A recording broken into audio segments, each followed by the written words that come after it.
வணக்கம் ஓஹோ தமிழ் சேனல் பார்வையாளர்களுக்கு எங்களுடைய அன்பான வணக்கங்கள்.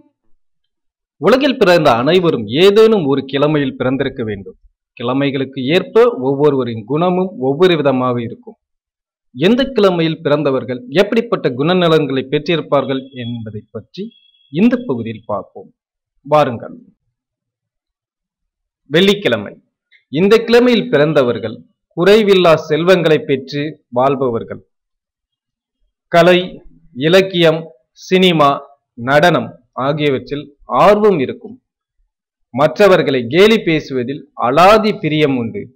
உடன் இருப்பவர்கள் இவர்களை கேட்டே முடிவெடுக்கும்படியான நிலைமையை உருவாக்குபவர். சகல விஷயங்களையும் தெரிந்திருந்தாலும் மற்றவர்கள் சொல்லும் பொழுது தெரியாததைப் போலவே கேட்பார்கள். முன்வைத்த காலை பின் வைக்க மாட்டார்கள். இந்த கிழமையில் பிறந்தவர்கள் வெள்ளிக்கிழமை தோறும் லக்ஷ்மியை வழிபடுவதன் மூலம் செல்வ நிலை உயரும். இந்த வீடியோ உங்களுக்கு பிடிச்சிருந்ததுன்னா லைக் பண்ணுங்க, ஷேர் பண்ணுங்க, கமெண்ட் பண்ணுங்க மற்றும் மறக்காம சப்ஸ்கிரைப் பண்ணுங்க. நன்றி, வணக்கம்.